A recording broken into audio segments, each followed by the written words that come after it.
Hello and welcome dear students.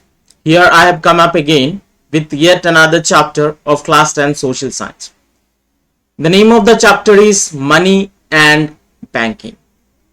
So what we are about to study in this chapter, हम लोग पढ़ेंगे evolution of money, what were the earlier system which was existed before the invention of money, money कैसे evolve हुआ, money का concept क्या है, characteristics of money, money का function क्या है, classification of money, role as well as disadvantages of money. फिर हम लोग पढ़ेंगे बैंकिंग सिस्टम, उसका concept, origin, classification and function. Then all will study about non banking financial institutions. Okay, so ये सब चीजें हम लोग इस चैप्टर में पढ़ने वाले हैं.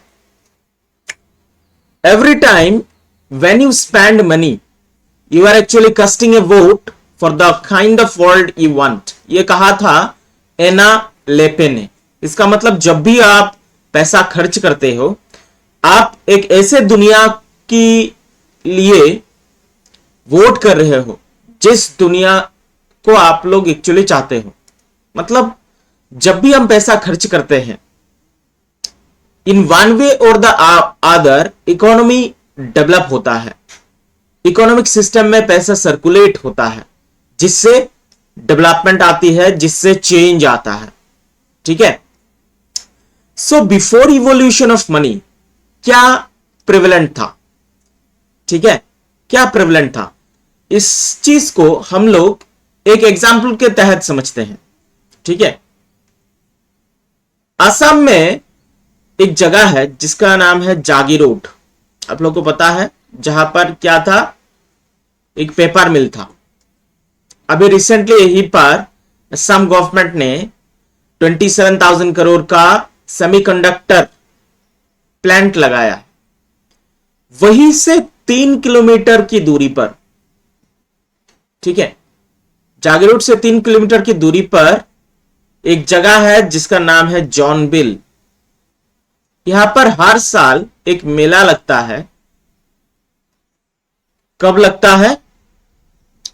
Weekend of Magh Bihu. ठीक है, माघ बिहू के वीकेंड में यहां पर एक मेला लगता है, उसे जॉनबिल मेला कहते हैं. ठीक है. It is actually the tradition of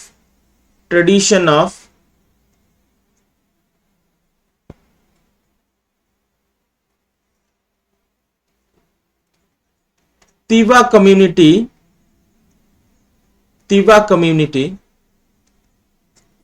of Assam, where still people exchanges goods for goods. यहां पर अभी भी लोग क्या करते हैं? exchanges goods for goods. ठीक है. लेकिन एट प्रेजेंट हम लोगों को अगर कोई भी चीज चाहिए होता है we buy it from the market with the help of money, isn't it? Now ये जो जॉनबिल मिला है ये किस चीज के बारे में आप लोग को बता रहा है? एक सिस्टम के बारे में बता रहा है जहां पर गुड्स के बदले में गुड्स एक्सचेंज होता है. उसी चीज को कहा जाता है बार्टर सिस्टम. ठीक है. पहला क्वेश्चन अराइज होता है कि लोग एक्सचेंज करते ही क्यों है? एक कॉमन फैक्ट आपको याद रखना है, नो वन, वो इंडिविजुअल भी हो सकता है, कोई कम्युनिटी हो सकता है, कोई स्टेट हो सकता है, कोई गवर्नमेंट हो सकता है, कोई कंट्री हो सकता है, इज सेल्फ सफिशिएंट. ठीक है. So for one thing or the other, each and every one in this world have to be dependent on other. So definitely there needs to be exchanges. So पहले जमाने में जब पैसा नहीं था तब लोग सामान के बदले में सामान एक्सचेंज किया करते थे. उसी चीज को कहा जाता है बार्टर सिस्टम. समझ में आ गया? जैसे समझ लीजिए एक इंसान है जो राइस प्रोड्यूस करता है. क्या प्रोड्यूस करता है? Rice produce. A produces rice but sugar cane produce नहीं करता. बी और एक इंसान है जो शुगर केन प्रोड्यूस करता है बट राइस प्रोड्यूस नहीं करता. अभी दोनों क्या करेंगे, ए के पास राइस है, बी के पास शुगर केन है, ठीक है। तो ए अपना राइस बी को देगा और बी अपना शुगर केन ए को देगा। ये जो एक्सचेंज हुआ है इसी को कहा जाता है barter system. I think you have got my point, ठीक है ना। क्या बार्टर सिस्टम ऑल अलोन सिर्फ एडवांटेजेस ही था? नहीं, बार्टर सिस्टम के भी कुछ कमियां थी, इसीलिए लोग पैसों पे आगे हैं। नाउ वी ट्रांजैक्ट, कैसे पैसों की मदद से ट्रांजैक्शन करते हैं। तो डिसएडवांटेजेस ऑफ बार्टर सिस्टम अगर हम देखें तो पहला चीज जो आपको पता होना चाहिए कि बार्टर सिस्टम तभी पॉसिबल होगा जब लोगों का वांट्स जो है वो क्या होगा, कोइंसाइड करेंगे। Lack of double coincidence of want, इसका मतलब देख लीजिए, इससे हम आसानी से समझ सकते हैं with the help of example. जैसे ए है वो एप्पल की खेती करता है, बी है वो शुगर केन की खेती करता है, हो गया। अभी ए को चाहिए, ए वांट राइस, ए को चाहिए राइस, और जो बी शुगर केन की खेती करता है उसको चाहिए एप्पल। आप खुद बताइए क्या ये एक्सचेंज पॉसिबल होगा? Not at all, not at all. यहां पर वांट्स कोइंसाइड नहीं कर रहे हैं, क्योंकि ए के पास एप्पल है लेकिन उसको चाहिए राइस, बी के पास शुगर केन है उसको चाहिए एप्पल। इसका मतलब क्या हुआ, ए तो अपना एप्पल बी को दे सकता है बट बी के पास राइस नहीं है जो ए को दे दे। तो यहां पर वांट कोइंसाइड नहीं किया, इसीलिए हम कह सकते हैं barter system won't work. Okay, next, lack of common unit of value. Lack of common unit of value, इसका मतलब क्या है कि बार्टर सिस्टम में कोई भी कॉमन यूनिट ऑफ वैल्यू नहीं था। इसका मतलब यह है कि देखिए ए के पास एप्पल तो है, समझ लीजिए बी के पास राइस है, दोनों को सेम चाहिए चीजें, डबल कोइंसिडेंस ऑफ वांट हो गया कि ए को चाहिए राइस, बी को चाहिए एप्पल, लेकिन कितने राइस के बदले में कितना एप्पल, ठीक है। जैसे कि अभी हमारे पास कॉमन यूनिट ऑफ वैल्यू है, वी नो केजी, राइस को कैलकुलेट कर सकते हैं ना केजी में, है कि नहीं, ग्राम में, we can calculate, we can measure, but उस टाइम में तो वैसा कुछ भी नहीं था। क्लियर? तो क्वेश्चन राइज होता है राइस के बदले में कितना apple, how many apple, how many apple, ठीक है। This is known as lack of common unit of account. Common unit of account नहीं था। और एक बात आपको याद रखना है, वैल्यू इन एक्सचेंज, किसी भी चीज का एक्सचेंज में जो वैल्यू होता है उसी को प्राइस ऑफ द कमोडिटी कहा जाता है। Value in exchange is nothing but the price of the commodity. Next one, barter system ceases to operate when the commodities are indivisible. मतलब जहां पर हम कमोडिटी को बांट नहीं सकते वहां पर बार्टर सिस्टम वर्क नहीं करेगा। देखिए कैसे, ए के पास समझ लीजिए राइस है, बी के पास एलिफेंट है, ठीक है। अभी ए को चाहिए राइस, समझ लीजिए इतना राइस चाहिए उसको, but for how much elephant, क्या एलिफेंट को डिवाइड कर सकते हैं, एलिफेंट को काट देंगे, है कि नहीं, एलिफेंट को काट सकते हैं क्या, एलिफेंट को काटना पॉसिबल है? No, no. तो यहां पर बार्टर सिस्टम वोंट वर्क, यहां पर बार्टर सिस्टम काम नहीं करेगा, ठीक है। यहां पर बार्टर सिस्टम काम नहीं करेगा, क्यों? क्योंकि sometimes the commodities are indivisible in nature. ज्यादा बड़ा कमोडिटी हुआ तो how can we divide it. फिर बोला गया है कि barter system lacks store of value of goods and services. देखिए बार्टर सिस्टम में, barter system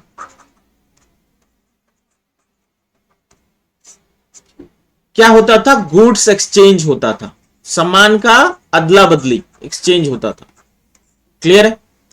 now the question arises, जैसे कि कुछ सामान है जैसे फिश हो गया, वेजीज हो गया, ठीक है नहीं, वेजिटेबल्स, फ्रूट्स हो गया। Okay, can it be stored for longer time? Can it be stored? क्या इसे, इन सब सामान को हम लोग ज्यादा दिन के लिए स्टोर कर पाएंगे? नहीं कर सकते। रीजन ये है कि these goods are perishable in nature. क्या है? पेरिशेबल। ओके, इसका मतलब here barter system won't work, isn't it? यहां पर बाटर सिस्टम काम नहीं करेगा। और एक चीज देखते हैं, मैं फिर से बताता हूं, मनी जो है, मनी हम क्या कर सकते हैं? We can store, we can store, हम पैसे को स्टोर करके रख सकते हैं, ताकि whenever we are in distress, whenever we are in distress, जब भी हमें दुख हो, तकलीफ हो, ठीक है, परेशानी आए, तब हम पैसों को खर्च कर पाए।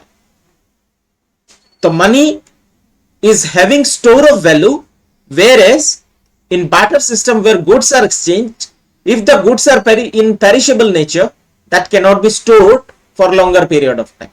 So here barter system ceases to operate. Okay, so मेरे हिसाब से आप लोगों को barter system का डिसएडवांटेजेस समझ में आ गया, क्योंकि इसीलिए क्या हुआ, मनी का इवोल्यूशन हुआ। ओके, अभी हम देखते हैं, तो बार्टर सिस्टम के बारे में मैं आप लोग को बता चुका हूं, बार्टर सिस्टम। नेक्स्ट जो स्टेज था, जब लोगों को पता चल गया कि बार्टर सिस्टम हर एक काम नहीं कर सकता, नॉट पॉसिबल, तब लोगों ने सोचा कि हमें दूसरे किसी सोर्स के ऊपर जाना पड़ेगा जिसे पैसे की तरह यूज किया जा सके। पैसे मतलब वैल्यू इन एक्सचेंज की तरह यूज किया जा सके। तब तो लोगों को पैसे के बारे में पता नहीं था। तब लोगों ने इवोल्यूशन किया कि animals will be used as money, मतलब कोई भी सामान लेंगे और बदले में एलिवेन दे देंगे। और सबसे कॉमन जो एनिमल यूज किया जाता था एज मनी, वो है गोट। अभी भी अफ्रीका में एक जगह है जिसका नाम मैं बता देता हूं, चाद, वहां पर, या फिर आपका युगांडा, ठीक है, कुछ ट्राइब्स के लोग हैं जहां पर अभी भी कैटल्स को वेल्थ की तरह मानते हैं। जिनके पास जितना ज्यादा कैटल्स, वो उतना वेल्दी। तो उस जमाने में भी वैसे ही था, जब लोगों ने बार्टर सिस्टम से आपका एनिमल मनी में इवोल्यूशन किया, तो गोट को मीडियम ऑफ एक्सचेंज यूज किया जाता था। बट इसके भी दो सीरियस डिफिकल्टीज थे। जैसे, जब एक तो हो गया कि animal used as medium of exchange not homogeneous नहीं था। कैसे? कुछ गोट बहुत हेल्दी थे, कुछ सिख थे, कुछ गोरे थे, कुछ काले थे, एंड सो ऑन। तो क्वेश्चन एराइज होता है, किसको एक्सेप्ट करे और किसको रिजेक्ट करे। इसका मतलब व्हाइट वाले को एक्सेप्ट करेंगे, ब्लैक वाले को रिजेक्ट करेंगे। तो कोई ब्लैक को एक्सेप्ट कर रहा है, व्हाइट वाले को रिजेक्ट कर रहा है। किसी को जो थिन गोट है वो पसंद है, किसी को थिक गोट वो पसंद है। तो ये भी एक सिचुएशन ऑफ क्लामजीनेस राइज होता है, जहां पर ये money economy ceases to operate. ये एक बहुत बड़ा प्रॉब्लम आ गया था कि lack of homogeneity was existed in terms of animal economy, animal used as money economy. ठीक है। दूसरा, जब पैंडेमिक होता था, बहुत सारे गोट एक साथ मर जाते थे, तो इसका मतलब क्या हुआ, जिसके पास बहुत ज्यादा गोट, सारे गोट मर गए, वो एकदम गरीब हो गया। ठीक है। ब्रीडिंग सीजन में बहुत सारे गोट्स फिर से जन्म ले लेते थे, तो गोट का सप्लाई ज्यादा हो गया। इसका मतलब क्या हुआ कि लोगों के पास पैसा ज्यादा आ गया, तो अभी उनका परचेजिंग पावर ज्यादा, मनी सप्लाई ज्यादा। ठीक है, फिर से मैं समझाता हूं क्या सेकेंड प्रॉब्लम है। जैसे गॉट है, ठीक है, जैसे पैंडेमिक आता है, pandemic situation, goats die, goats मर जाते हैं, तब मनी सप्लाई क्या होता है, मार्केट में जो मनी सप्लाई है डिक्रीजेस, ठीक है, मनी सप्लाई कम हो जाता है। पर ब्रीडिंग सीजन में गॉट ज्यादा पैदा होते हैं तो मनी सप्लाई बढ़ जाता है। ठीक है, तो लोगों के पास परचेजिंग पावर जब भी ज्यादा आता है, क्या होता है, कंसेप्ट हम लोग नेक्स्ट चैप्टर में सीखेंगे, इन्फ्लेशन। ठीक है, I think you have learned somewhere class 9 में इन्फ्लेशन। इसका मतलब क्या है कि परचेजिंग पावर जितना ज्यादा, मनी सप्लाई लोगों के पास ज्यादा है, इसीलिए परचेजिंग पावर ज्यादा, तो चीजों के दाम बढ़ जाएंगे। ओके, कॉमन चीज है। नेक्स्ट देखते हैं,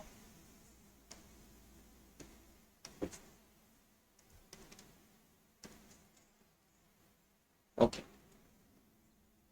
थर्डली इंडिविजुअलिटी। ऐसा तो नहीं है कि 2 एप्पल के बदले में आपको 1 गोट मिलेगा।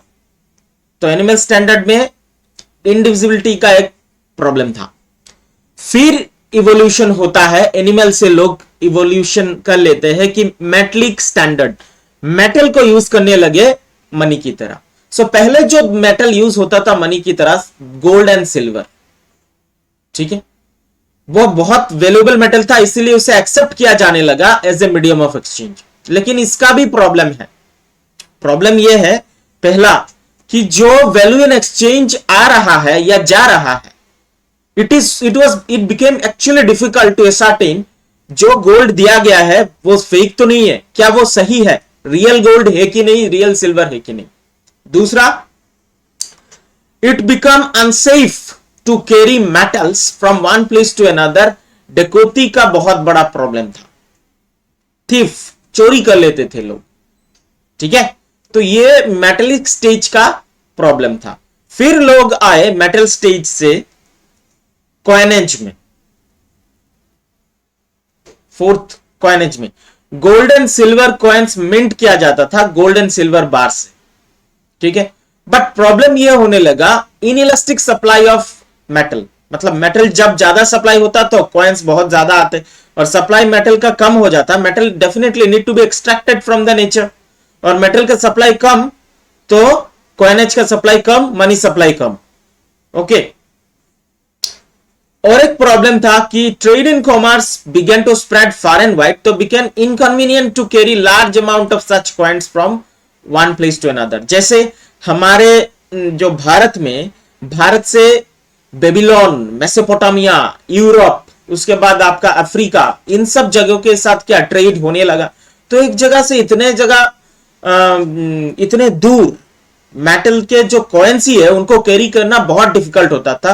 Problem of piracy was there. Piracy का, समुद्र में होता है पायरेसी, पायरेसी का मतलब कुछ लुटेरे आते हैं और सब लूट के लेके चले जाते हैं, तो ये बहुत बड़ा एक प्रॉब्लम था। ठीक है, उसके बाद लोगों ने स्टार्ट किया पेपर को यूज करना एज मनी। ठीक है, लेकिन पेपर को भी जब लोगों ने यूज किया एज मनी, इसमें भी 2 स्टेज है। देखिए, पहला स्टेज में paper money was convertible into gold और सिल्वर ऑफ इक्विवेलेंट वैल्यू। मतलब इसका मतलब समझिए, first stage of paper money, first stage paper money का पहला स्टेज, एक टुकड़ा पेपर में ऐसे साइन किया जाता था, समझ लीजिए ए बी को दे रहा है, बी को दे रहा है, तो ए साइन करके देगा कि मैं बी को 100 गोल्ड कॉइन दूंगा, गोल्ड कॉइन। ठीक है, बी ने इसे एक्सेप्ट कर लिया, अभी तो ये पेपर मनी हो गया, बाद में ए को फिजिकली ट्रांसफर करना पड़ेगा 100 गोल्ड कॉइन।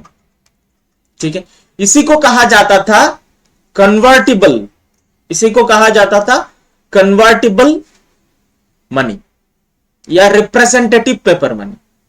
इससे भी बहुत बड़ा प्रॉब्लम था क्योंकि इनइलास्टिक सप्लाई था गोल्ड हो या सिल्वर का, इसीलिए लोगों ने डायरेक्टली इवॉल्व किया non convertible paper money.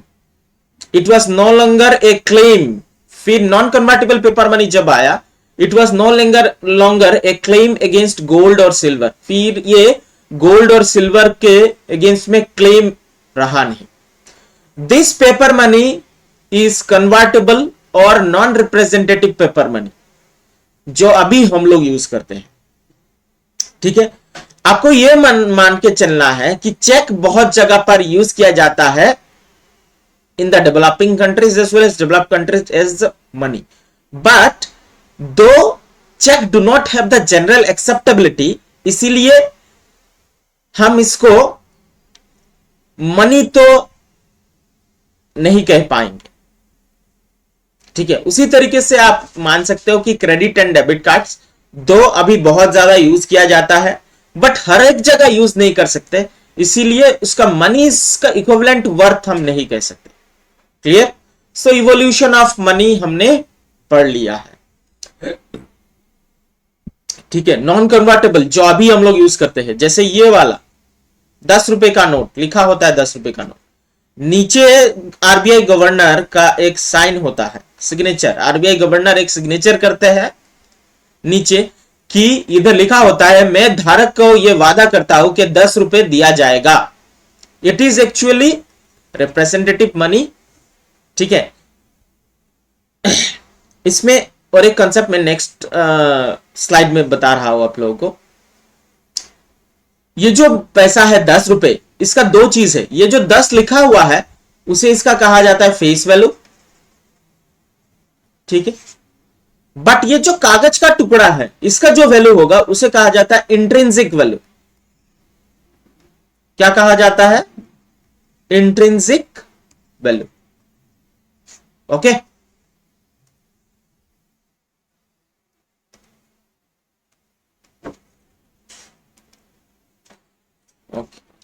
now according to Jeffrey Crowther, anything that is generally acceptable as a medium of exchange, ये मनी मतलब जो भी जनरली एक्सेप्ट किया जाता है वन एंड बाय ऑल, हर कोई अगर एक्सेप्ट कर रहा है उसे हम मनी कहेंगे।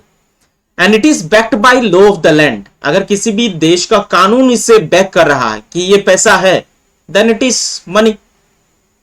तो अगर इन रियल सेंस अगर हम बोले, कोई भी चीज जिसका जनरल एक्सेप्टेबिलिटी हो और जिसका लीगल बेसिस हो वो मनी है। ठीक है, now will move into the characteristics of money. Money के कुछ कैरेक्टरिस्टिक्स देखेंगे। पहला, मनी का जनरल एक्सेप्टेबिलिटी होना चाहिए, मतलब हर कोई अगर जिस चीज को एक्सेप्ट करता है as a medium of exchange उसे हम मनी कहेंगे। कोई भी देश में मनी मस्ट हैव कॉग्नाइजेबिलिटी, इसका मतलब क्या है? आइडेंटिफिकेशन में कोई प्रॉब्लम नहीं होना चाहिए, इजीली रिकॉग्नाइजेबल होना चाहिए। ट्रांजैक्शन अगर इजीली रिकॉग्नाइजेबल ना हो पैसा तो ट्रांजैक्शन प्रॉब्लमेटिक हो जाएगा। मतलब अगर 10 रुपए है, वो 10 रुपए आसानी से पहचाना जाना चाहिए कि ये पैसा है, पैसे का एक अलग मतलब कॉग्नाइजेबिलिटी होनी चाहिए। ठीक है, जैसे हमारे देश में कॉइन है, 10 रुपी नोट है, 500 रुपीज नोट है, जो 2000 था उसे अभी डिमोनेटाइज कर दिया गया है। ओके, फिर मनी मस्ट हैव ड्यूरेबिलिटी, ऐसा नहीं है जैसे फिश, एग, मिल्क, ये सब क्या हो गया, ये सब पैसा नहीं हो सकते। रीजन ये है कि ये सब का ड्यूरेबिलिटी नहीं है, because these are perishable good. So money का क्या होना चाहिए? मनी का ड्यूरेबिलिटी होना चाहिए कि आज अगर हम पैसा स्टोर करके रख रहे हैं तो भविष्य में हम उसे निकाल सके जब भी हम डिस्ट्रेस में हो, तो मनी का ड्यूरेबिलिटी होना चाहिए। Next, money must be homogeneous, money का होमोजेनिटी होना चाहिए। इसका मतलब क्या है? जो 10 रुपया आसाम में है वही 10 रुपए बिहार में भी होना चाहिए, बंगाल में भी होना चाहिए, तमिलनाडु में भी होना चाहिए। That is homogeneity. ऐसा नहीं कि एक ही कंट्री जैसे भारत, हमारे अंडर करेंसी का नाम है rupees, 10 rupees in Assam and 10 rupees in Tamil Nadu, if it is separate, and then it would be difficult for the people to involve themselves in transactions. तो मनी का homogeneity होना चाहिए। Next, money must have liquidity. Liquidity का मतलब it should be easily convertible into goods and services. मतलब जैसे हम बाजार में जाते हैं, पैसे देते हैं, goods and services हमें मिल जाता है। That is the liquidity of money. Money is the most liquid item available. ठीक है, उसके बाद मनी मस्ट हैव ट्रांसफरेबिलिटी। जैसे जैसे वर्ल्ड एक्सपांड हो रहा है, ट्रेड इन कॉमर्स भी एक्सपांड हो रहा है। अगर मनी ट्रांसफरेबिलिटी ना हो, मनी को एक जगह से दूसरी जगह ट्रांसफर नहीं किया जा सके, तब प्रॉब्लमेटिक होगा ट्रांजैक्शन को सेटल करने के लिए। इसलिए मनी का ट्रांसफरेबिलिटी होना जरूरी है। जैसे बैंकिंग फैसिलिटीज में कोर बैंकिंग फैसिलिटीज आ गया, आप यहां से बैठ के कहीं पर भी किसी को भी पैसा भेज सकते हैं, that is transferability of money. जैसे मैं बता देता हूं, कोर बैंकिंग फैसिलिटीज में आ गया आपका internet banking, internet banking facility है, ठीक है नहीं, जिससे हम यहां पर अगर पैसा डिपॉजिट करते हैं तो देश में कहीं पर भी किसी को भी पैसा तुरंत पहुंच जाता है, दैट इज इंटरनेट बैंकिंग। उसके बाद हम UPI, unified payment enterprise, UPI के थ्रू जैसे स्कैनर होता है ना, स्कैन कर लेते हैं, स्कैन करके पैसा दे सकते हैं, okay, that is transferability. Clear है?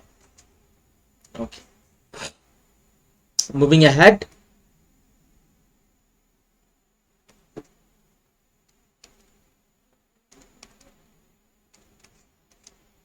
Money must have divisibility. Divisibility का मतलब it should be and it must be converted into small value. मतलब क्या, अगर 100 रुपीज का नोट है, इसे हम कन्वर्ट कर सके स्मॉल पार्ट्स में, जैसे 1 रुपी का अगर मैं 100 कॉइन ले लूं तब भी 100 बनता है, अगर 10 रुपीज का 10 नोट लूं तब भी 100 बनेगा, 50 का अगर मैं 2 लेता हूं तब भी 100 बनेगा, 20 का 5 लेता हूं तब भी 100 बनेगा, ठीक है नहीं। सो ये जो स्मॉल स्मॉल पार्ट में मनी का डिवीजन है, इसी को बोला जाता है डिविजिबिलिटी। जैसे 50 पैसे का ट्रांजैक्शन हो या 50 करोड़ का ट्रांजैक्शन हो, आसानी से सेटल किया जा सकता है अगर मनी का डिविजिबिलिटी हो, ठीक है। उसके बाद क्या है कि money must have stability of value. उसका वैल्यू में क्या होना चाहिए? स्टेबिलिटी होना चाहिए। जैसे अगर मनी का वैल्यू कंटिन्यूअसली फॉल करेगा, then it will be difficult to store the money, okay. जैसे जर्मनी में हुआ था, value of money sharply decline कर गया, देन दे अडॉप्टेड आपका euro as the currency, okay. तो मनी का स्टेबल रहना जरूरी है। हमें पता है कि इन्फ्लेशन हो रहा है, इन्फ्लेशन का मतलब होता है आपका प्राइस राइज, इन्फ्लेशन मतलब प्राइस राइज। जो चीज 10 रुपए में 2010 में मिलता था, आज वो नहीं मिलता। पर ऐसा नहीं कि 10 रुपए में आज एक डेयरी मिल्क चॉकलेट चलो मिल रहा है आपको, और कल वही डेयरी मिल्क जाकर अगर कोई बोले 20 रुपए, then that will be chaos। वो ग्रेजुअल इंक्रीज या डिक्रीज होना चाहिए, ओके। उसी चीज को हम कहेंगे stability of value, okay. Let us start again. Function of money. Money कुछ इंपॉर्टेंट फंक्शन परफॉर्म करता है। जैसे money functions as the medium of exchange, money के द्वारा हम गुड्स एंड सर्विसेज को एक्सचेंज कर पाते हैं। Money acts as a standard of measurement of value of goods and services. when goods and services are measured in terms of price, money is given in exchange। तो money एक standard measurement की तरह काम करता है, जहां पर goods and services को हम मेजर कर सकते हैं in terms of money. Money act as standard of deferred payment, very important. Money act as standard of deferred payment. इसका मतलब जैसे आप मान लीजिए आप गए टीवी खरीदने, 10,000 का एक टीवी है, but you do not have that money at once, तो आपने 5,000 क्या किया? डाउन पेमेंट किया, और बोला मैं 1,000 रुपए करके इजी मंथली इंस्टॉलमेंट्स में दूंगा, ईएमआई। इसी चीज को बोलते हैं स्टैंडर्ड ऑफ डेफर्ड पेमेंट्स। मतलब जो पैसा आज मेरे पास ना हो, still I can pay it in the later days to come. इसी चीज को कहा गया है डेफर्ड पेमेंट्स। तो money act as standard of deferred payment. इसी तरीके से transaction between creditors and debtors possible होता है ड्यू टू दिस। क्रेडिटर्स और डेटर्स के बीच में do not involve instantaneous payments, ठीक है। There are cases of deferred payments, the debtors take loan today और बाद में उसे वो रिपे करते हैं। क्लियर है? Okay. Next, money function as the store of value। store of value means if you store money today you can withdraw it later wise। आप money को स्टोर करके रख सकते हैं। money can be stored and later it can be withdrawn। बाद में इसे हम withdraw भी कर सकते हैं, ठीक है।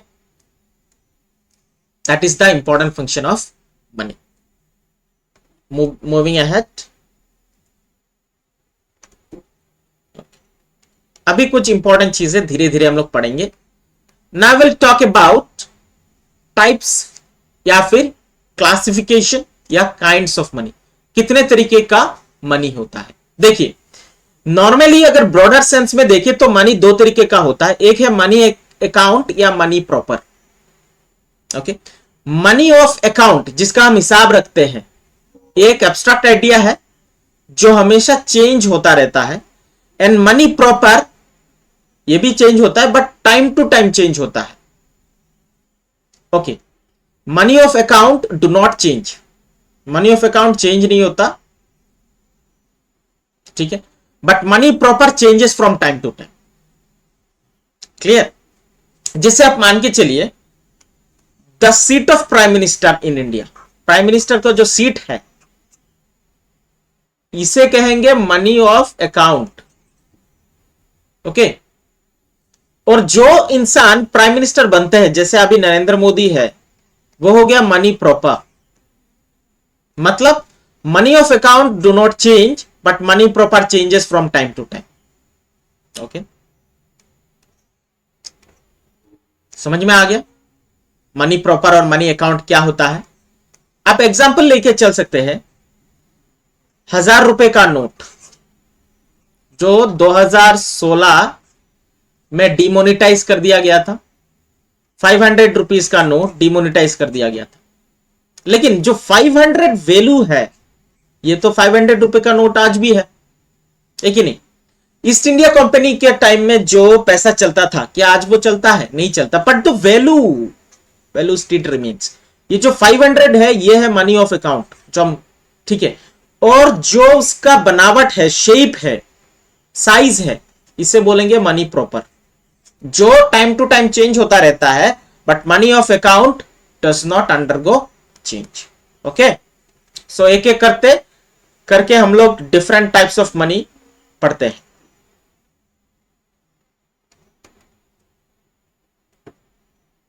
ध्यान से आप लोग सुनिएगा. पहला जो मनी है वो है कमोडिटी मनी. कमोडिटी मनी एक ऐसा मनी है जहां पर कमोडिटीज को कमोडिटीज के बदले में एक्सचेंज किया जाता था. That is we are talking about barter system, जहां पर सामान के बदले सामान एक्सचेंज किया जाता था. तो पहला जो मनी है दैट इज कमोडिटी मनी, जो अभी भी कहा होता है मोरीगांव डिस्ट्रिक्ट, जॉनविल मेना, at the end of Magh Bihu. ठीक है. एनिमल मनी, जहां पर एनिमल को पैसे की तरह यूज किया जाता है as a medium of exchange, that is animal money. फिर हो गया मेटलिक मनी, जहां पर मेटल जैसे गोल्ड एंड सिल्वर को यूज किया जाता था as a medium of exchange, इसे बोला जाता है मेटेलिक मनी. उसके बाद आ गया आपका पेपर मनी. पेपर मनी भी दो तरीके का होता है. एक है कन्वर्टेबल पेपर मनी और दूसरा है non convertible paper money. Convertible paper money में क्या होता है, जैसे 100 रुपीज अगर लिखा जाए तो ए, ध्यान से देखिए कन्वर्टेबल पेपर मनी क्या होता है. जैसे ए ने 100 रुपीज दिया बी को, एक नोट दिया, इसमें वो लिखेगा I will give 100 rupee equivalent gold to you. ठीक है, पहले तो इसे ट्रांसफर कर दिया, बी ने एक्सेप्ट भी कर लिया. बाद में ए को गोल्ड 100 रुपए का कोरस्पॉन्डिंग गोल्ड बी को देना पड़ेगा. तो अल्टीमेटली ये जो है रिप्रेजेंटेटिव या कन्वर्टेबल पेपर मनी था. ओके, और दूसरा है नॉन कन्वर्टेबल पेपर मनी. अगर वो 100 रुपीज दे रहा है बी को, बी ने उसे एक्सेप्ट कर लिया, बाद में और कोई बी क्लेम नहीं कर सकता कि इसके बदले में और कुछ देना पड़ेगा. ठीक है. सो पेपर मनी का दो स्टेज थे, दो टाइप से. एक है कन्वर्टेबल पेपर मनी और दूसरा है नॉन कन्वर्टेबल पेपर मनी. ठीक है. Next you have legal tender money. Legal tender money, कोई भी पैसा अगर उसका जनरल एक्सेप्टेबिलिटी है as a medium of exchange and it is supported by the law of the land, वो बन जाता है लीगल टेंडर मनी. अगर कोई उसे रिफ्यूज करे to accept it, then legal action can be taken. ठीक है. पर लीगल टेंडर मनी में भी दो तरीके का होता है. एक है आपका limited legal tender money for the smaller transactions, and और एक है अनलिमिटेड लीगल टेंडर मनी। ठीक है, जैसे अगर एक इंसान को कुछ प्लॉट ऑफ लैंड बेचना है, समझ लीजिए कि 10 लाख रुपए है, और बायर उससे 10 लाख का सिर्फ 1 रुपए का कॉइन दे दे। ये प्लॉट ऑफ लैंड है, इसका दाम है 10 लाख, ए ने बेचा, सोल्ड, बी ने खरीदा, बॉट। अभी अगर बी से 10 लाख 1 रुपए का कॉइन दे दे, ठीक है, नाउ दो 1 रुपी is having the legal base as well as it is legal tender money, but A may not accept। तब जाके B कोर्ट ऑफ लॉ में नहीं जा सकता कि ए ने तो वायलेट कर लिया कि 1 रुपए का कॉइन तो हमारे देश में चलता है, बट ए ने एक्सेप्ट नहीं किया। ए एक्सेप्ट नहीं भी कर सकता है क्योंकि ये लिमिटेड है। इसीलिए ये जो स्मॉल छोटे छोटे कॉइन से 1 रुपए का कॉइन, 2 रुपए का कॉइन, 5 रुपए का कॉइन, 10 रुपए का कॉइन, अभी तो 20 रुपए का कॉइन भी है, इसे कोई चाहे तो एक्सेप्ट भी कर सकता है और कोई चाहे इसे रिजेक्ट कर सकता है। तो इसका लिमिटेड ट्रांजैक्शन बेस है। वेरेस अनलिमिटेड लीगल टेंडर मनी जैसे कि 10 लाख, 10 करोड़, 100 करोड़, जितना चाहे उतना आप ट्रांजैक्शन में ला सकते हैं। ठीक है, next is non legal tender money, एक ऐसा मनी जिसका कोई जनरल एक्सेप्टेबिलिटी नहीं है एज ए मनी और as a medium of exchange, इसे नॉन लीगल टेंडर कहते हैं। Refusal to accept this money won't be turned as the violation of the law of the land. अगर कोई किसी ने बोल दिया मैं एक्सेप्ट नहीं करूंगा, तो आप उसके ऊपर वायलेशन का केस नहीं डाल सकते, सू नहीं कर सकते। जैसे मछली बाजार गया, ए इज ए फिशरमैन, बी गया मछली खरीदने, 1 kg फिश खरीदा, ठीक है, समझ लो कि कॉस्ट हो गया 500 रुपीज। अभी बी ने ए के नाम पे एक चेक इशू कर दिया, cheque. Now if A refuses to accept, ठीक है, B can not go to the court of law citing example that A ने तो एक्सेप्ट नहीं किया, चेक नहीं जा सकता क्योंकि cheque is not supported by the law of the land in terms of general acceptability. ठीक है, हर कोई इसे एक्सेप्ट करना ही पड़ेगा, ऐसा कुछ लॉ कानून में नहीं है। ठीक है, नेक्स्ट, मूविंग अहेड, नेक्स्ट जो मनी है वो देख लेते हैं। फायट मनी क्या है? फायट मनी मतलब द मनी मीन्स, फायट का मतलब होता है अथॉरिटी और the power of the state. जो भी पैसा अगर स्टेट सपोर्ट कर रहा है, दैट्स बिकम फायट मनी। तो all types of money, it is money proper, also money of account. जैसे 10 रुपए का नोट, 20 रुपए का नोट, है कि नहीं, all these are fiat money, क्योंकि ये मनी प्रॉपर भी है और मनी ऑफ अकाउंट भी है। क्लियर? नेक्स्ट हो गया टोकन मनी। टोकन मनी का मतलब जब फेस वैल्यू और द रिटर्न वैल्यू और the embossed value of the money is higher than the intrinsic और the metallic value of the money, इसे कहा जाता है टोकन मनी। जैसे एग्जांपल देते हैं, समझ लो ये 500 रुपीज का नोट है, इसमें लिखा हुआ है 500, बट इसका जो फेस वैल्यू है वो है 500, बट ये जो पेपर का कॉस्ट दैट में बी 10 रुपीज अप्रॉक्स। तो इसका मतलब the face value becomes greater than intrinsic value of that money, इसे कहा जाता है टोकन मनी। आप कॉइन का ले सकते हैं, 5 रुपए का जो कॉइन सिक्का बनाया गया है उसमें लिखा गया है 5, बट उसको बनाते शायद उससे भी कम खर्चा आया, उसका जो मेटल का कॉस्ट है वो 2 रुपए हो सकता है। तो यहां पर if face value is greater than the intrinsic value, then that money becomes token money. Okay, next, cheque money. जब चेक इशू किया जाता है as a medium of exchange, then cheque becomes money, but either individual may accept it or may reject it because it does not have the general acceptability. Next आता है आपका standard money. Standard money मतलब ये इसे unit of money. जैसे 100 rupees. Okay, इसका smallest unit हम 1 रुपी में भी कर सकते हैं और 1 रुपी का स्मॉलेस्ट यूनिट इज 1 पैसा. 1 रुपी मतलब 100 पैसा, उसका स्मॉलेस्ट यूनिट हो गया 1 पैसा. सो 1 पैसा is the unit and it is 1% of 100 पैसा. That is standard money. तो हमारे देश में रुपी is the standard money because उसका स्मॉलेस्ट यूनिट जो है इट इज 1% ऑफ द 100 पैसा.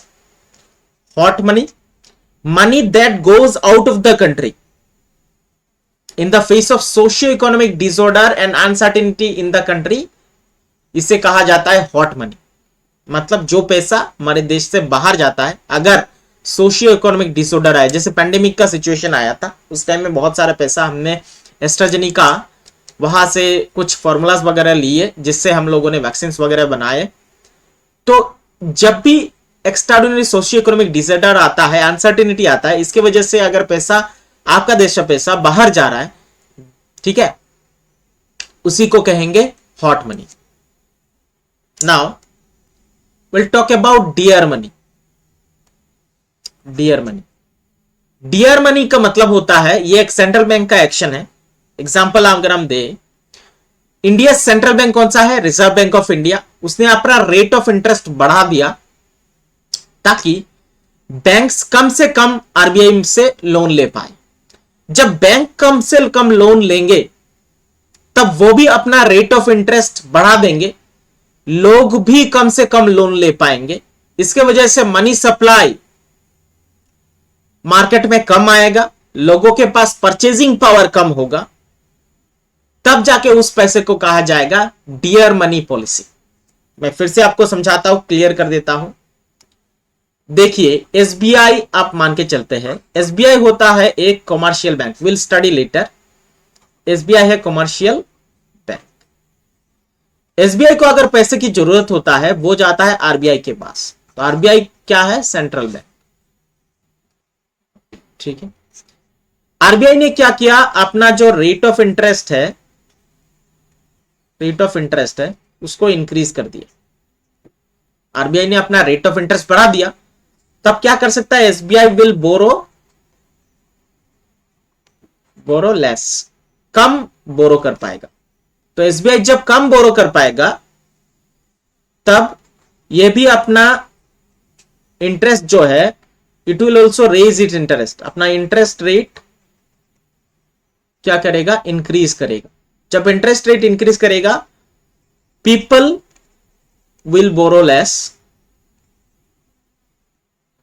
लोग भी तब कम बोरो करेंगे. जब लोग पैसा कम बोरो करेंगे तो मनी सप्लाई कम होगी. जब मनी सप्लाई कम होगी तो लोगों के पास परचेजिंग पावर कम होगा, जिससे प्राइस राइज या इन्फ्लेशन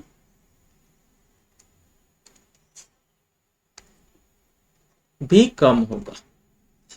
तो इसी मनी को कहा जाता है डियर मनी पॉलिसी.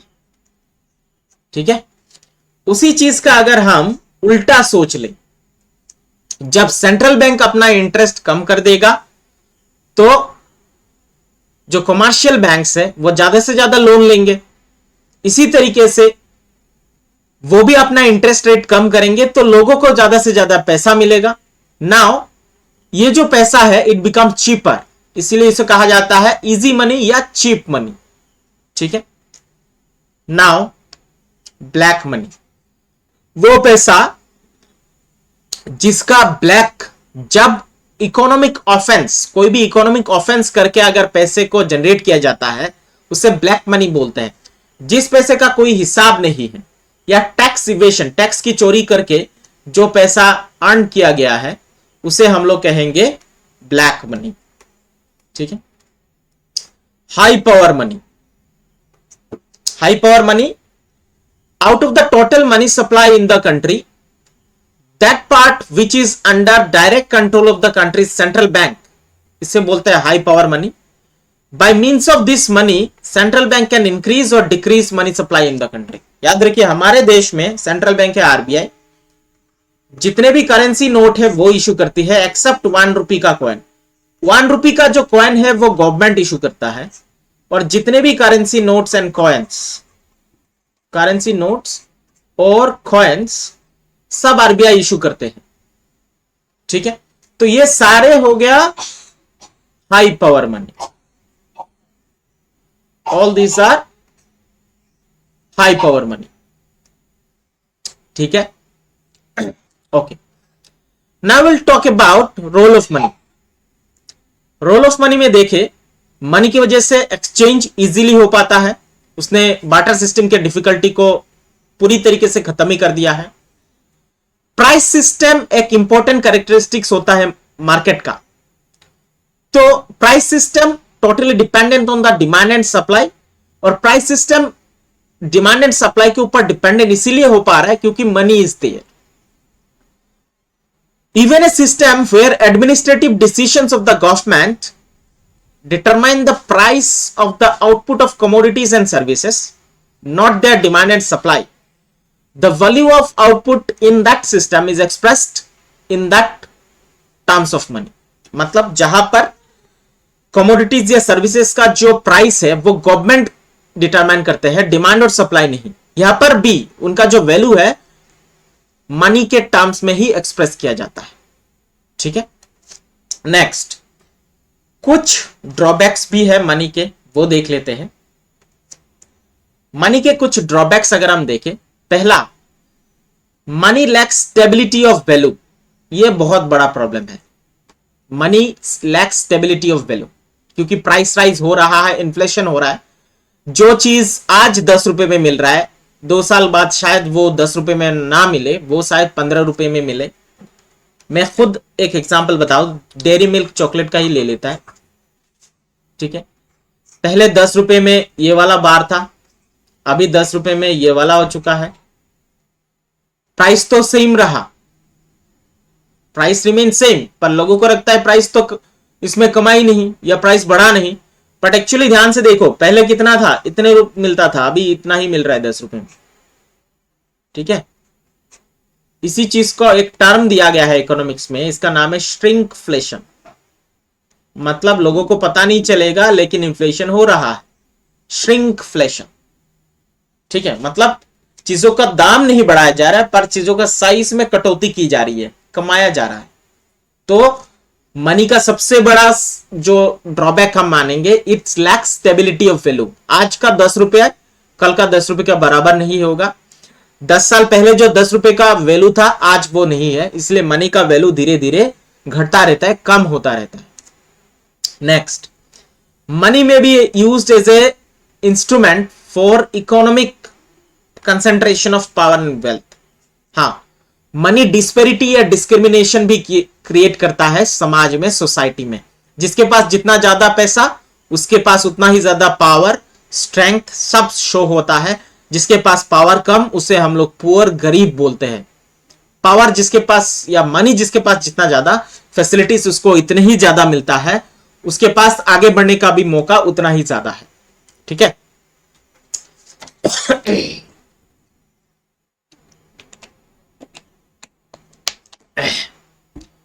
और अगर वीकनेस ऑफ मनी अगर हम देखें तो मनी में be well be the cause of erosion of social value system. जैसे करप्शन हो गया, इरेगुलरिटीज, इनजस्टिस, सब कुछ. ये जो समाज में जितने भी इरेगुलरिटीज, इरोशन या सोशल वैल्यू सिस्टम का डिग्रेडेशन हो रहा है, उसका एक कारण पैसा भी है. Because each and every one, सब रेट रेस में लगे हुए हैं. Each and every one in this world wants to concentrate more money, ताकि वो वेल्थ शो कर सके, उसे लग्जरी मिल सके, क्योंकि पैसे से ही दुनिया का सब कुछ लग्जरी मिलता है. And we human are fond of luxurious things. Luxurious things तभी मिलेगा जब हमारे पास पैसे होगा. इसलिए हर कोई चाहता है कि बाई एनी मीन मनी को कंसेंट्रेट करें. ठीक है, लास्ट अगर ड्रॉबैक ऑफ मनी कहे जब मनी ब्लैक में मनी का फॉर्म ले लेता है, economy suffers in many different ways. जैसे government considerable amount of revenue government का लॉस हो जाता है due to large scale tax evasion. जब ब्लैक मनी मतलब जिस पैसे का कोई अकाउंट ही नहीं है, हिसाब ही नहीं है, तो गवर्नमेंट के पास तो हिसाब नहीं है, तो गवर्नमेंट कैसे टैक्स लेगी? तो इसीलिए गवर्नमेंट का बहुत ज्यादा रेवेन्यू लॉस होता है फॉर दिस ब्लैक मनी। ठीक है, okay, moving ahead. Okay student, now will learn about what is bank. Bank एक फाइनेंशियल इंस्टीट्यूशन है जो लोन्स में डील करता है। पहले तो वो क्या करता है कि लोगों से अपना सेविंग्स लेता है फ्रॉम द सेवर्स, और वही सेविंग्स को कुछ पोर्शन अपने पास रख के बाकी बोरोवर्स को एज ए पार्ट लोन दे देता है। किसको किसको देता है? Farmers, industrialist, consumers, students and many other sections of the people, they take loan from the bank. अभी लोन जो देता है क्या वो फ्री में देता है? बिल्कुल नहीं। देखिए बैंक का बिजनेस का सिस्टम देखिए। समझिए कि आपने 1000 रुपीज बैंक में डिपॉजिट किया, बैंक इसके लिए आपको 3 to 4% का इंटरेस्ट देगा पर एनम, और उसी से बैंक दूसरों को लोन देगा 12% पर एनम इंटरेस्ट रेट में। ये जो बीच का 8% है ये बैंक का प्रॉफिट है। ठीक है, इसी से बैंक चलता है। अंडरस्टूड? नेक्स्ट, अभी हम पढ़ते हैं कि ओरिजिन ऑफ बैंक, बैंक का ओरिजिन कैसे हुआ। जेफरी क्राउथर ये कहते हैं कि मॉनेटरी इकोनॉमिस्ट जिनके पास बहुत सारे पैसे था और पैसे को डील करने का बुद्धि ज्ञान सब होता है उनमें, businessman, gold merchants, money lenders, ये सब ने मिलके बैंक खोला था। मिडिल एजेस में जब बैंक ऑफ वेनिस पहली बार इटली में सेटअप किया गया, word bank began to gain the publicity as there was constant warfare among the city state। तो इटाली में फाइनेंस की, पैसों की बहुत जरूरत आन पड़ी to mobilise the resources of the states. इसीलिए स्टेट्स ने क्या किया? कमिश्नर्स को अपॉइंट किया। This commissioners were known as Monti. ये कमिश्नर्स को कहा गया Monti. And during those days, large areas in Italy were under the Germans. तो German used the term bank, B-A-N-C-K, in place of Monty. और in Italy ये word को कहा गया बैंको, फ्रांस में कहा गया बैंकी, इंग्लैंड में उससे कहा गया बैंक। ये सब वर्ड जो मैंने का बोला है, यहां से MCQ बन सकता है आपका। ये जो बैंक शब्द है उसका ओरिजिन कौन सा देश में क्या शब्द कहा गया, वेरी इंपॉर्टेंट। ठीक है, पहला जो भारत में बैंक सेटअप किया गया उसका नाम था बैंक ऑफ हिंदुस्तान 1770 में। असम में जो पहला बैंक सेटअप किया गया उसका नाम है Guwahati bank and it was set up in 1926। ठीक है, अभी हम लोग क्लासिफिकेशन ऑफ बैंक्स पढ़ेंगे। बहुत सारे बैंक्स है, central bank, commercial banks, regional rural banks, industrial development bank of India, small industrial development bank of India, national bank for agriculture and rural development, NABARD। ठीक है, तो पहले let us start central bank। ठीक है, हमारे देश में central bank जो है पूरे मॉनेटरी सिस्टम या पूरे बैंकिंग सिस्टम को रेगुलेट करता है। कौन? Central bank. ठीक है, all the banks are to operate as per the instruction given by the central bank। जो पहला सेंट्रल बैंक था ओल्डेस्ट, उसका नाम क्या था? Riksbank of Sweden is the world's oldest central bank जो 1656 में सेटअप किया गया था। भारत का जो सेंट्रल बैंक है उसका नाम है रिजर्व बैंक ऑफ इंडिया और वो 1935 में सेटअप किया गया था। ओके, कुछ इंपॉर्टेंट फंक्शन अगर हम देखें सेंट्रल बैंक का, पहला इशूइंग ऑफ करेंसी, ये पूरा मोनोपोली फंक्शन है। Except 1 rupee coin, 1 rupee coin को छोड़ के भारत में जितने भी कॉइन्स हो या पैसा, रुपी नोट अवेलेबल है, सब कौन इशू करता है? Central bank. उसके बाद central bank controls the volume of credit. ठीक है, मतलब मार्केट में जो भी मनी सप्लाई है वो पूरी तरीके से सेंट्रल बैंक के ऊपर डिपेंडेंट है। Central bank constitutes a big chunk of the total money supply into the market. It regulates the monetary supply into the market. ठीक है, अगर लोगों के पास पैसा ज्यादा आ जाता है तो लोग ज्यादा से ज्यादा खरीदी करेंगे, जिससे चीजों का दाम बढ़ेगा। इसीलिए सेंट्रल बैंक मॉनेटरी सिस्टम को कंट्रोल करता है अपना बैंक रेट, या फिर और एक टर्म में कह रहा हूं आप लोगों को, रेपो रेट इंक्रीज करके। ठीक है,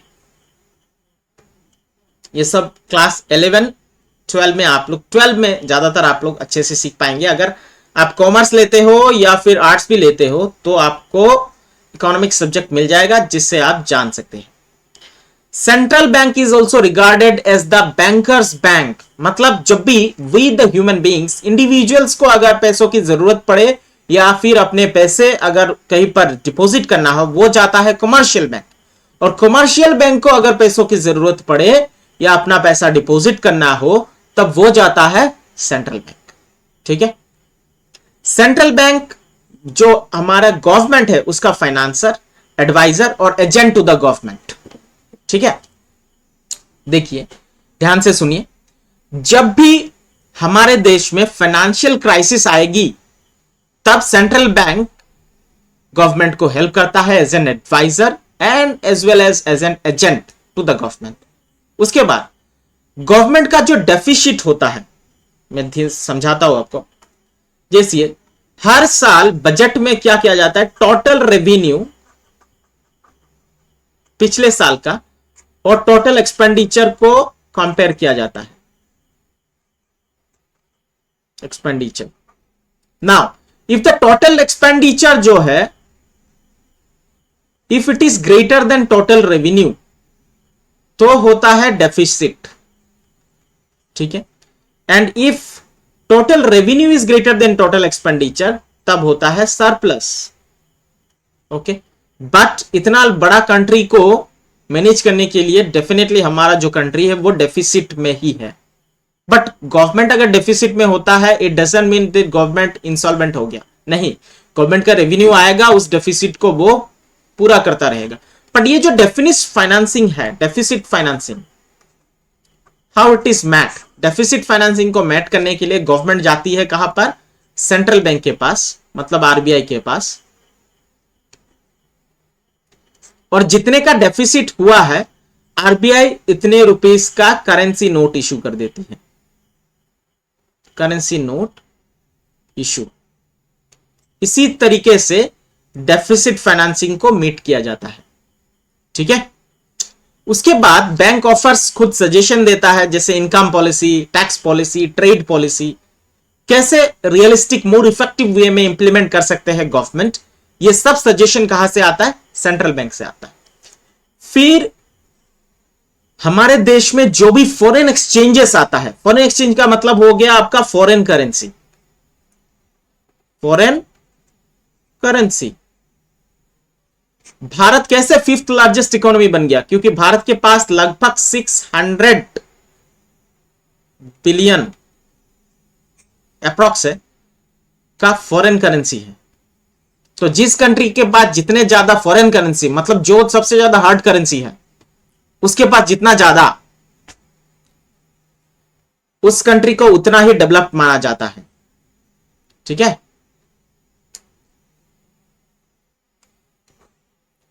पूरे वर्ल्ड का करेंसी अगर हम माने, जैसे हमारे देश में क्या है? रुपी है, पर वर्ल्ड में अगर कोई ट्रांजैक्शन करने है उसके लिए चलता है डॉलर या फिर यूरो। ठीक है, यूरो या डॉलर चलता है। नाउ ये dollar sometimes can be regarded as the world currency, पूरे दुनिया का करेंसी है। तो जब भी, पहले ही हमने पढ़ा कि no country in the world और no individual in the world self sufficient. तो अगर हमारे देश में कोई सामान की जरूरत पड़े तो हमें करना पड़ेगा इंपोर्ट, और हमारे देश में जो चीज सरप्लस है वो हम बाहर बेचते हैं, उसे कहते हैं एक्सपोर्ट। जब हम चीजें बाहर बेचेंगे तब हमारे देश में आता है फॉरेन करेंसी, और ये जो फॉरेन करेंसी है कहां रखा जाता है? आरबीआई के पास। उसके बाद और कौन सा तरीका है? याद रखना, जब हम इंपोर्ट करते हैं तो फॉरेन करेंसी बाहर चला जाता है, और जब हम एक्सपोर्ट करते हैं तो फॉरेन करेंसी इन होता है, इनफ्लो। ठीक है, एक्सपोर्ट में होता है इनफ्लो फॉरेन करेंसी, और इंपोर्ट में होता है आपका आउटफ्लो ऑफ फॉरेन करेंसी। ठीक है, नेक्स्ट और एक चीज मैं बताता हूं, जो इंडियन डायस्पोरा मतलब इंडिया के जो लोग बाहर में काम करते हैं, बाहर की कंट्री में काम करते हैं, वो लोग जो पैसा भेजते हैं, वो लोग क्या भेजते हैं? Foreign currency. इससे क्या होता है? इनफ्लो। सो ये सारे फॉरेन करेंसी का कस्टोडियन कौन है? Who keeps a check and who keeps this record of the foreign currency? Central bank. As well as central bank ही फिक्स करता है rate of exchange. Rate of exchange का मतलब the rate at which the currency of one country is exchanged against the currency of another country. जैसे अभी आप मान के चल सकते हैं लगभग $1 की जो एक्सचेंज रेट है भारतीय रुपीस में वो है 80। सबसे ज्यादा हार्ड करेंसी अगर कोई है तो याद रख लेना वो है कुवैती, इट इज के ओनली, कुवैती दिनार। कुवैती दिनार सबसे ज्यादा हार्ड करेंसी है, मतलब 1 दिनार बराबर इंडिया में लगभग आपका 250 रुपीस के बराबर है। ठीक है, तो ये मैंने आपको करेंसी के बारे में बताया, फॉरेन एक्सचेंज या foreign currency. Central bank function is the clearing house of the member banks. मतलब अगर कोई भी मेंबर बैंक उसका डिस्ट्रेस में चल रहा है, लैंडिंग और बोरोइंग, ठीक है, इंटर बैंक लैंडिंग और बोरोइंग जब होता है, उसका जो हिसाब क्लियर करना होता है between lender bank and the borrowing banks, वो हिसाब क्लियर करता है central bank. Okay, central bank has a promotional role to play. It promotes also socio economic development. जैसे कुछ प्रायोरिटी सेक्टर में फंड रिलीज करता है, या फिर कुछ इंपॉर्टेंट एस बैंकिंग का एपेक्स बॉडी है, बैंकिंग को, पूरा बैंकिंग सिस्टम को रेगुलेट करता है सेंट्रल बैंक, तो कुछ रूल्स डाल देता है कि जितने भी कमर्शियल बैंक है कुछ प्रायोरिटी सेक्टर में लैंड करना होगा पैसा। जैसे एग्रीकल्चर, अगर एग्रीकल्चर में पैसा लैंड करेंगे तो एग्रीकल्चर डेवलप होगा, हमारा देश एग्री बेस्ड इकोनॉमी से मैन्युफैक्चरिंग की ओर बढ़ेगा, जिससे हमारा कंट्री डेवलप हो जाएगा। ठीक है, there are some other miscellaneous function also which is performed by the central bank. Okay, जैसे इकोनॉमिक सिचुएशन को रिव्यू करना टाइम टू टाइम, फिर इंपॉर्टेंट पॉलिसी इंटरवेंशन, पॉलिसी कैसा होना चाहिए, लोन सप्लाई करना कोऑपरेटिव बैंक्स या अदर बैंक्स को, welfare fund for the educational and social purposes of the backward classes, ये भी सेंट्रल बैंक फंक्शन करता है।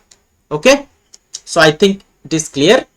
Now will move into functions of the commercial bank. Commercial bank के functions मैं थोड़ा आराम आराम से चल रहा हूं, जो भी मेरे साथ बने हुए हैं it's very good for them. अच्छा, कमर्शियल बैंक्स मैं कुछ नाम बोल देता हूं, जैसे आपका एसबीआई सबसे बड़ा कमर्शियल बैंक है, एचडीएफसी प्राइवेट है, still it's a commercial bank, axis, ठीक है, ये सारे क्या है? कमर्शियल बैंक ही है। उसके बाद एक है सेंट्रल बैंक ऑफ इंडिया, ये वो सेंट्रल बैंक नहीं, CBI, bank of Baroda, bank of India, UBI, ये सब क्या है? कमर्शियल बैंक्स है। कमर्शियल बैंक्स का मेन फंक्शन अगर हम देखें तो पहले वो क्या करता है? Savings, it takes deposit from the public as savings and this can be withdrawn at the wishes of the saver या डिपॉजिटर। जो डिपॉजिट कर रहा है वो अपने हिसाब से पैसा विड्रॉ कर सकता है। ओके, कमर्शियल बैंक्स किस तरीके का अकाउंट मेंटेन करता है?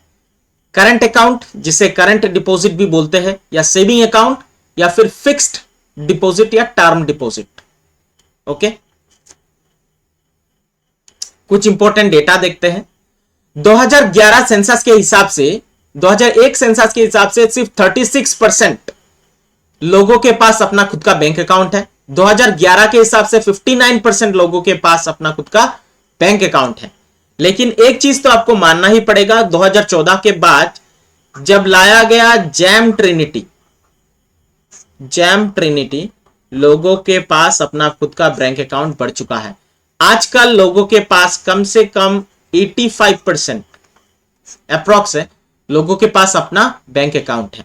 नाउ द क्वेश्चन अराइजेस, ये जैम ट्रिनिटी होता क्या है? जे का मतलब है Jan Dhan account, Jan Dhan account. A for Aadhaar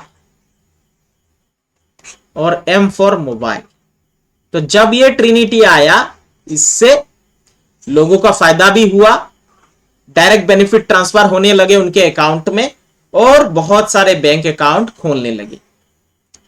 commercial bank farmers को, आर्टिशंस को, इंडस्ट्रियलिस्ट, रिस्को पोलर, ठेला वाला, सबको क्या देता है? लोन प्रोवाइड करता है, short term loan as well as long term loan, but ज्यादा लॉन्ग टर्म लोन वो ऑफर नहीं करता। कमर्शियल बैंक मैक्सिमम जो लॉन्ग टर्म लोन ऑफर करता है वो है हाउसिंग लोन, और वो ज्यादातर depend on the credit rating होता है। आपका क्रेडिट रेटिंग या फिर क्रेडिट पॉइंट के ऊपर डिपेंडेंट है। क्रेडिट रेटिंग या क्रेडिट पॉइंट का मतलब आपका बैंक के साथ रिश्ता कैसा है, आपने प्रीवियस अगर कोई लोन लेके रखा है, आपने कितने दिनों में चुकाया है, क्या आपने सारी किस्त चुकाए थे, यही है आपका क्रेडिट पॉइंट या credit score.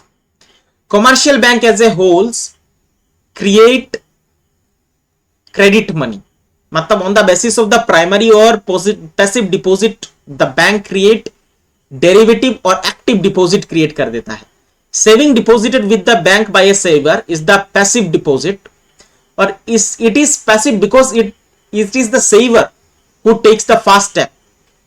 On the contrary derivative या एक्टिव डिपॉजिट भी होता है कमर्शियल बैंक, जैसे बहुत सारे स्कीम्स चलाते हैं जिससे लोग खुद खींचे चले आते हैं और यहां पर आके डिपॉजिट करते हैं।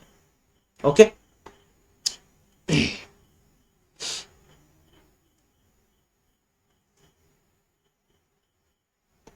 नेक्स्ट देखते हैं।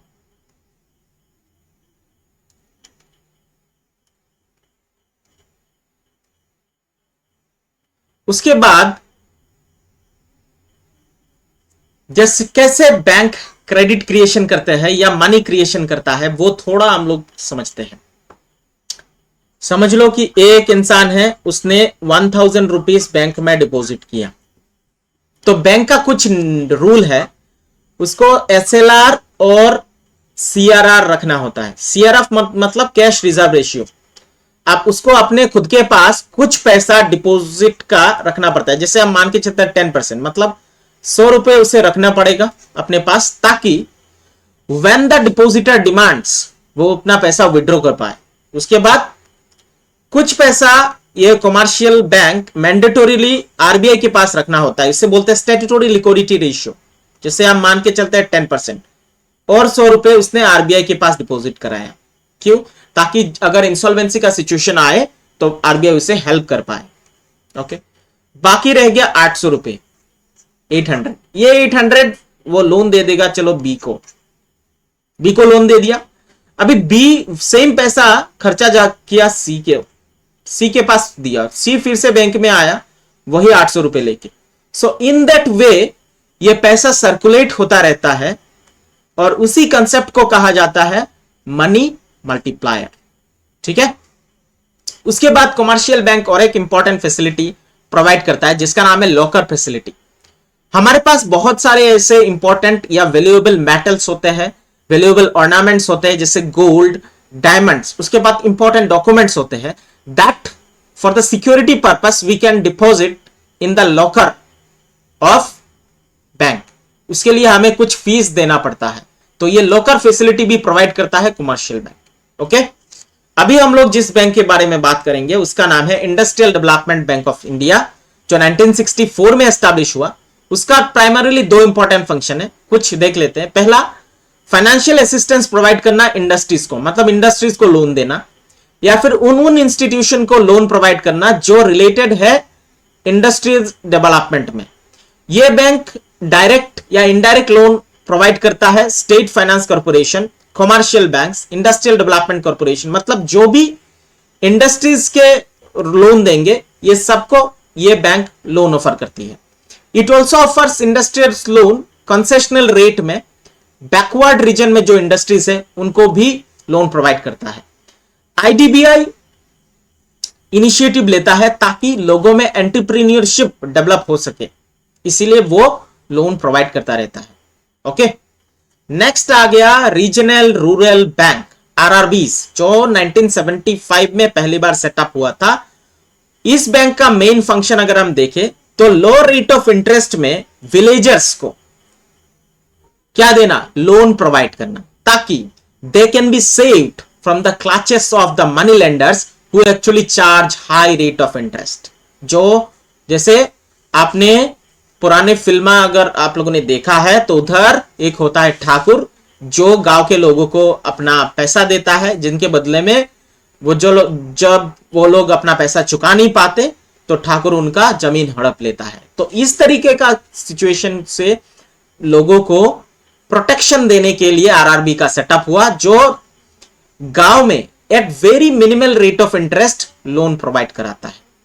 ठीक है, उसके बाद रूरल में जो लोग सेविंग है उसको मोबिलाइज करने के लिए एंड इन्वेस्ट करने के लिए in the productive activities, RBI या आरआरबीज बहुत बड़ा रोल प्ले करते हैं। तो इंपॉर्टेंट आरआरबी जो हम लोग देखते हैं उसका नाम है, असम में ही है, आसाम ग्रामीण विकास बैंक, असम ग्रामीण विकास बैंक, इट्स एन आरआरबी। ठीक है, जो ज्यादातर रूरल एरिया में ही ऑपरेट होता है। Okay, next you have NABARD, national bank for agriculture and rural development. यह 1982 में एस्टैब्लिश हुआ। Function perform by the reserve Bank of India in the field of rural credit, same transfer कर दिया गया है नाबार्ड को। मतलब रूरल एरिया में जो क्रेडिट है उसको कैसे फैसिलिटेट किया जाए, उसके लिए जितने भी कानून वगैरह है, नॉर्म्स है, सब नाबार्ड बनाता है। नाबार्ड एक एपेक्स फाइनेंशियल इंस्टीट्यूशन है among all the institution related to the investment and production in the rural areas। मतलब रूरल एरिया में जितने भी बैंक फंक्शन करते हैं उनका सब अथॉरिटी या फिर उनका एपेक्स बॉडी है NABARD. NABARD streamlines the process of offering loans, monitors and evaluates the progress of various rural schemes. गांव में जितने भी रूरल स्कीम चलते हैं इनको मॉनिटर करता है, इनको स्ट्रीमलाइन करता है ताकि अल्टीमेट बेनिफिशियरीज तक ये पहुंच जाए, या फिर ट्रेनिंग प्रोग्राम भी कंडक्ट कराता है बेनिफिशियरीज के लिए, for the beneficiaries. Okay, next फिर नाबार्ड ये करता है कि फिर वेरियस स्कीम के बीच में कोऑर्डिनेशन सेट करता है for the rural development initiated by the central government, state government या रिजर्व बैंक ऑफ इंडिया। जो भी इनिशिएटिव लेते हैं उनके बीच में कोऑर्डिनेशन सेट करने का काम नाबार्ड का है। नाबार्ड का जो हेडक्वार्टर है वो मुंबई में। ओके, नेक्स्ट जो बैंक के बारे में हम लोग बात करेंगे उसका नाम है SIDBI, small industrial development bank of India, जो 1989 में एक्ट पास हुआ था, एक बिल पास हुआ था। उसके बाद SIDBI अपना फंक्शनिंग स्टार्ट करता है 1990 में। उसका मेन फंक्शन क्या है देखते हैं। पहला अगर मेन फंक्शन अगर हम देखें, मॉडर्नाइजेशन और application of the improve technology, small industries development में काम करता है। तो स्मॉल छोटे छोटे जो भी इंडस्ट्रीज है, ठीक है, उसका मॉडर्नाइजेशन और इंप्रूव टेक्नोलॉजी जैसे यूज कर पाए। अभी टेक्नोलॉजी यूज करने के लिए तो क्या चाहिए, मशीन चाहिए, सोफिस्टिकेटेड मशीन चाहिए होगा, उसके लिए लोन चाहिए, तो SIDBI लोन प्रोवाइड करता है। मार्केट क्रिएट करके देता है स्मॉल इंडस्ट्री के लिए, ताकि वो लोग अपना प्रोडक्ट बेच पाए। उसके बाद एम्प्लॉयमेंट अपॉर्चुनिटी क्रिएट करता है स्मॉल इंडस्ट्रीज में, या वो सेमी अर्बन में या रूरल अर्बन में, इस तरीके से जैसे वो स्मॉल इंडस्ट्रीज को लोन प्रोवाइड कर रहा है। तो इंडस्ट्री जैसे छोटे शहरों में या सेमी अर्बन एरियाज में या रूरल एरियाज में जब भी इंडस्ट्री सेटअप होगा तो लोगों को वही नौकरी मिलेगा। तो ये जो आउट माइग्रेशन होता है फ्रॉम रूरल टू आपका सिटी में, रूरल टू अर्बन, इसे रोकता है SIDBI। ये फाइनेंशियल असिस्टेंस प्रोवाइड करता है state financial corporation, industrial corporation, commercial banks, cooperative banks या RRBs को। जो भी इंस्टीट्यूशंस स्मॉल इंडस्ट्रीज को बेनिफिट प्रोवाइड कराते हैं, लोन प्रोवाइड कराते हैं, उनको ये फाइनेंशियल असिस्टेंस देता रहता है। ठीक है, okay. Next, non banking financial institutions, these are non banking. इनका भी काम वही है, सेवर से सेविंग्स करना और फिर इनको एडवांसेस करना एज ए लोन एडवांस करना। इनका दो इंपॉर्टेंट फंक्शन है, या फिर दो इंपॉर्टेंट डिस्टिंक्शन कह सकते हैं बैंक के बीच में और नॉन बैंकिंग फाइनेंशियल इंस्टीट्यूशन में। पहला, depositor can withdraw money from the banks cheque से, but NBFI non banking financial institution से चेक का फैसिलिटी नहीं है। मतलब अगर आप बैंक में पैसा जमा करते हो तो चेक के सहायता से वो पैसा आप बैंक से विड्रॉ कर सकते हो, but if you deposit your money in non banking financial institution you can not do that with the help of cheque. Secondly, bank के केस में डिपॉजिट इंश्योरेंस स्कीम होता है जो रिस्क कवर करता है डिपॉजिटर्स का, but non banking financial institution में ऐसे कोई भी डिपॉजिटर स्कीम नहीं होता। ठीक है, NBFCs या नॉन बैंकिंग फाइनेंशियल इंस्टीट्यूशन को वर्क या फंक्शन करने के लिए, ऑपरेशन करने के लिए रजिस्टर कराना पड़ता है RBI के पास, और जो भी non banking financial institution register नहीं कराते हैं RBI उनको क्या नहीं कर पाता, रेगुलेट नहीं कर पाता। इसीलिए वो लोग चीट भी कर सकते हैं। मतलब पहले वो लोग तो पैसा लोगों से लेंगे अचानक गायब हो जाते हैं। मैं बहुत सारे ऐसे इंस्टीट्यूशन का नाम बता सकता हूं, जैसे एक है सहारा इंडिया, बहुत पहले था, अभी तो उसका नामो निशान नहीं है। उसका जो MD था वो मर चुका है। रोज वैली, आप लोगों ने नाम सुना होगा, ये चिट फंड की तरह काम करता था। एक था कॉस्मिक, ये सब वही है। लोगों के पास से सेविंग लेता था, बहुत सारे इंटरेस्ट बोलता था कि हाई रेट ऑफ इंटरेस्ट दिया जाएगा, लोग अपना पैसा सेव करते थे। कुछ कुछ को पैसा मेच्योरिटी की तरह मिलता था। पहले तो वो लोग मेच्योरिटी अगर है, पहले समझ लीजिए कि 500 रुपए का लिया, मेच्योरिटी 800 है, पहले वो लोग दे देंगे।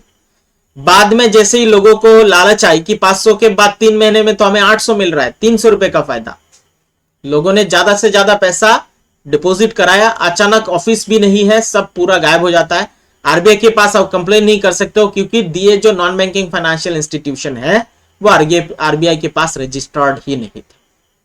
ठीक है, सो आप लोगों का ये चैप्टर पूरी तरीके से खत्म होता है। मैं आप लोगों को सजेस्ट करूंगा, अगर आप लोग वन गो में ये वीडियो नहीं देख पा रहे हैं तो आप लोग 25 मिनट्स करके इस तरीके से इस वीडियो को देखिए, और जो वन गो में देख पा रहा है तो उसका एक ही गो में पूरा चैप्टर क्लियर हो जाएगा। ओके, सो होप आप लोगों को ये वीडियो अच्छा लगा होगा।